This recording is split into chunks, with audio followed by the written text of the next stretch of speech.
So hey you all, welcome back to my YouTube channel Study with Pulkit and I am Pulkit Mishra. I hope you are doing well. तो आज हम लोग करने वाले हैं अपना 2.1 टॉपिक, ठीक है, और इट विल बी और पार्ट 7, ठीक है। ये काफ़ी ज़्यादा बड़ा चैप्टर है, तो तुम्हें लग सकता है कि यहाँ थोड़ा ब्रीफ में चैप्टर के बना है, ठीक है। तो पार्ट्स तो इसके बहुत बन पाएंगे, ठीक है। पार्ट आई थिंक इसके 15, 16 और 20 तक चले जाएंगे, ठीक है। काफ़ी बड़ा चैप्टर है, तो पार्ट्स में मैं डिवाइड करता हूँ ना, जिससे तुम्हें अच्छे समझ में आता है, ठीक है। तो आज हम लोगों का पार्ट 7 हम लोग करेंगे, और इस बुक का 2.1 part which is the Russian empire in 19 and 14, ठीक है। तो हम लोगों ने पढ़ लिया द रशियन रिवॉल्यूशन की हुआ क्या था रशियन रिवॉल्यूशन में, लेकिन ये नहीं पता कि रशियन रिवॉल्यूशन हुआ कैसे था। तो हम लोग थोड़ा सा पहले गए रशिया में कि आखिर में कैसे हुआ था। अब पहले जब गए तो वो अब हम लोग पढ़ेंगे कि आखिर में पहले था कैसा वो, ठीक है। चलो पढ़ते हैं, रशिया है कहाँ पर, ये सब देखेंगे अभी। देखो, अगर तुम्हें रशियन रिवॉल्यूशन समझना है तो रशियन रिवॉल्यूशन तो सिर्फ इतना है कि 1917 में जो भी अक्टूबर रिवॉल्यूशन हुआ था और फरवरी रिवॉल्यूशन हुआ था, वही हमारा रशियन रिवॉल्यूशन है, ठीक है। ठीक है, यही हमारा रशियन रिवॉल्यूशन है। लेकिन अगर इसको समझना है कि आखिर में हुआ कैसा था, तो इसको तुम्हें पूरा ब्रीफ में अच्छे समझना होगा, ठीक है। मैं समझाऊंगा, काफ़ी अच्छे समझाऊंगा, तुम लोगों को पसंद आएगा, ठीक है। चलो देखो, in 1914, Tsar Nicholas II ruled Russia and its empire. Beside the territory around Moscow, the Russian Empire included current-day Finland, Latvia, Lithuania, Estonia, parts of Poland, Ukraine, and Belarus. And it stretched to the Pacific and compressed today's Central Asian states as well as Georgia, ठीक है, Armenia and Azerbaijan. The majority religion was Russian Orthodox Christianity, which had grown out of the Greek Orthodox Church, but the empire also included Catholics, Protestants, and Muslims and Buddhists. बहुत easy है कि 1914 की बात यहाँ बताई जा रही है कि ज़ार निकोलस होते हैं, ज़ार निकोलस टू, जो रशिया के एम्पायर, जो रशियन एम्पायर है उसके राजा हैं, ठीक है। जैसे हम लोगों ने फ्रेंच रिवॉल्यूशन में पढ़ा था, लुई 16 थे, ठीक है।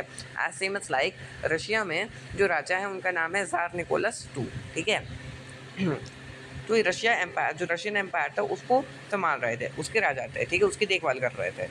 अभी कितनी देखभाल करेंगे हम लोग जानते हैं, क्योंकि राजा पुराने समय के बहुत वैसे थे, ठीक है। कुछ ही राजा अच्छे थे और वैसे राजा बहुत बेकार होते थे, ठीक है। तो अभी हम लोग आगे पढ़ेंगे, इनसे भी काफ़ी सारी लड़ाई होती हैं, वो सब देखेंगे। So beside the territory around Moscow, the Russian empire include currently Finland, Latvia, Lithuania, Estonia, parts of Poland, Ukraine and Belarus, ठीक है। अब प्रेजेंट डे अगर रशिया को देखा जाए तो रशिया बहुत छोटा है, मतलब इतना छोटा नहीं, वही सबसे बड़ी कंट्री है, ठीक है। लेकिन उस टाइम के कंपैरिजन में रशिया आज का इतना नहीं बड़ा है जितना पहले बड़ा था, ठीक है। रशिया आज भी सबसे बड़ी कंट्री है और उस टाइम पे भी बहुत बड़ी कंट्री थी। रशिया थी, रशिया में फाइनलैंड, ठीक है, जो अलग अलग कंट्रीज़ हो गई यूरोप में, लेटिविया, लिथुआनिया, एस्टोनिया, ठीक है, और नॉर्वे, स्वीडन, मतलब सॉरी नॉर्वे नहीं है, ठीक है। फाइनलैंड है, लेटिविया, लिथुनिया, एस्टोनिया, और ठीक है कुछ पार्ट्स पोलैंड के, यूक्रेन के। भाई रशिया यूक्रेन वॉर हुआ था अभी, देखा था, तो यूक्रेन वही वाला यूक्रेन, और बेलारूस। इसके जितने ये जितने भी हम लोगों को कंट्रीज़ के नेम गिवन है, ये सब हमारे रशिया में आते थे, और ये पूरा हमारा रशियन एम्पायर था, मतलब एक ही कंट्री थी, रशियन रशिया, ठीक है। उसमें ये जो यूक्रेन, पोलैंड वगैरह है, ये एक तरीके से सिटीज़ थी, एक तरीके से हम कह सकते हैं, ठीक है। ये अलग अलग कंट्रीज़ नहीं थी, मतलब इतना पूरा इलाका हमारा रशिया कवर करता था, समझ सकते हो, ठीक है।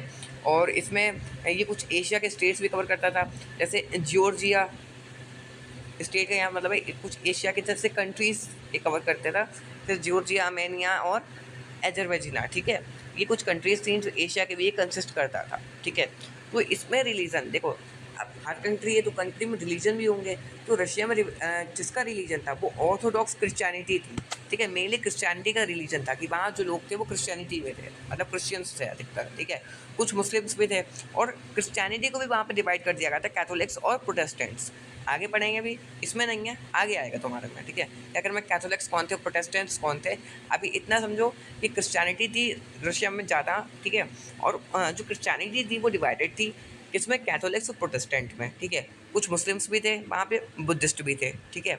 और ये जो लोग थे ये ग्रीक ऑर्थोडॉक्स चर्च जो है उनको मानते थे, ओके,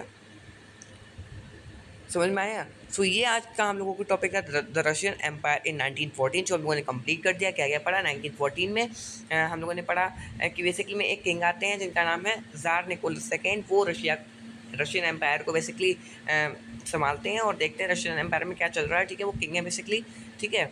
और हम लोगों ने देखा रशियन एम्पायर अगर प्रेजेंट डे देखा जाए और देन का अगर रशियन एम्पायर देखा जाए तो बहुत बड़ा है पहले का Russian empire as compare to today's Russian empire, ठीक है।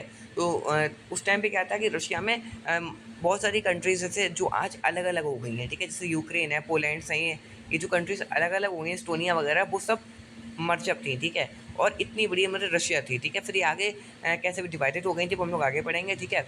और यहाँ पे हम लोगों ने पढ़े कि कुछ एशियन स्टेट्स मतलब एशियन कंट्रीज़ को भी रशिया कंसिस्ट करती थी, जैसे बेजरबेनिया है, ओके, और आर्मेनिया है और एजरबैजान है, ठीक है, इनको भी कंसिस्ट करती थी। और यहाँ पे जो रिलीजन था वो ऑर्थोडॉक्स क्रिश्चियनिटी का मोस्ट था, मतलब क्रिश्चियनिटी यहाँ पे ज़्यादा रहती थी। क्रिश्चियनिटी थी तो वो ऑर्थोडॉक्स चर्च को मानती थी, ठीक है। अब चर्च को मानती थी लेकिन चर्च देखो क्रिश्चियनिटी यहाँ पे ज़्यादा अमाउंट में है, जैसे हमारे इंडिया में हिंदू जो लोग हैं वो ज़्यादा अमाउंट में है लेकिन उनकी मेजोरिटी है। ऐसे मतलब रशिया में क्रिश्चियनिटी की मेजोरिटी तो थी लेकिन वहाँ पे क्रिश्चियनिटी डिवाइड हुई थी कैथोलिक्स और प्रोटेस्टेंट्स में, ठीक है।